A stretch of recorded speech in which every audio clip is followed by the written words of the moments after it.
पिंपरी चिंचवड शहरातील आतापर्यंतची सगळ्यात मोठी कारवाई. 1,32,00,000 रुपयाचा गांजा पदार्थ पोलिसांकडून जप्त.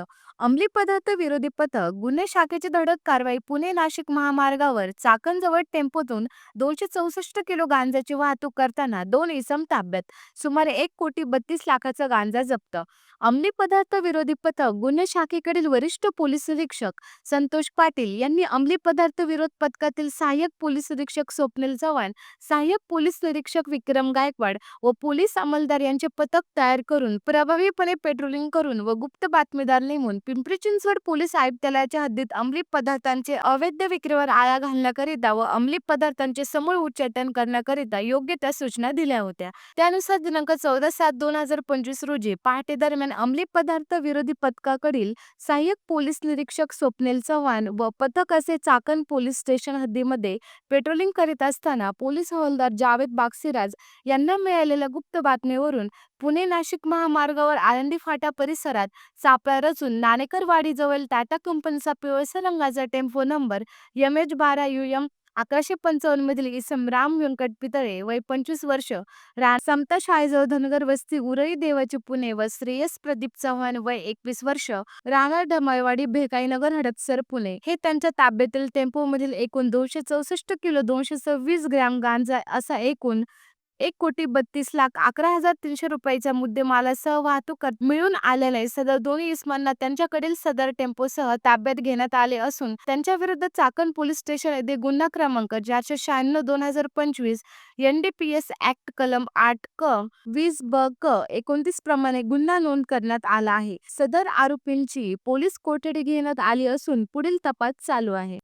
सर, काय सांगाल आपण परवा 14 तारखेला जी पहाटे गांजा तस्करी प्रकरणी कारवाई झालेली आहे त्या संदर्भामध्ये आम्हाला 14 तारखेच्या साधारण पहाटे आम्हाला एक माहिती मिळाली होती की आम्ही एक टेम्पोचा नंबर होता, त्या टेम्पोतून अशी गांजाची वाहतूक होते.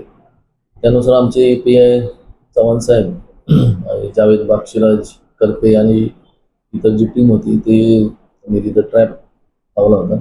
त्यानुसार आम्हाला त्या नाणेकरवाडीजवळ हायवेवरती वाहतूक करताना एक टेम्पो मिळून आला आणि त्याच्यामध्ये जवळपास 264 किलो गांजा, त्याची मार्केटमधली प्राइस 1,32,00,000 असं मिळून आला.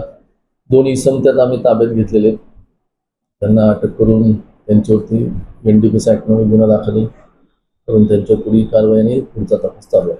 यामध्ये सर पिंपरी चिंचवडमधली सगळ्यात मोठी ही कारवाई आहे. जवळपास 1 कोटी ते 1.25 कोटीपर्यंतची कारवाई आहे. तर या अनुषंगातून पुढे काही कोणी आहेत का, इन्व्हॉल्व आहेत त्याच्यामध्ये सदर गुन्ह्यामध्ये पुढे तपास चालू आहे. त्याच्यामध्ये आणखी निष्पन्न नावं होण्याची शक्यता आहे. पिंपरी चिंचवड आयुक्तालय स्थापन झाल्यापासून गांजाची ही सर्वात मोठी कारवाई आहे. कितीची कारवाई आहे सर? ही 264 किलो गांजाची कारवाई आहे. आणि किती वाजता घडलेली घटना आहे ही? 13 तारखेच्या मध्यरात्री आणि 14च्या पहाटे ते झालेली आहे. साधारण किती इसम होते? 2 इसम. कुठले ते उरुळी देवाची उरुळी हडपसर त्या भागातले ते 2 इसम आहेत. त्यांचं मूळ 20 लातूर. वय किती असेल अंदाजे? 20-25 गटातले आहेत. एवढ्या लहान वयामध्ये सर हे अशी जर लहान नाही येते, मोठेच आहेत. 20-25च्या आसपास साधारण 25 वय आहे एकाचं डायरेक्ट आणि एकाचं 21 वय. मोठे आहेत, ते मेजर आहेत. या व्यवसायामध्ये ते म्हणजे यातले माहिती म्हणून सगळं त्यांच्यावरती त्या आधी कधी खटला दाखल आहे? अजून तरी काही प्राप्त माहितीनुसार अजून तरी काही नाही.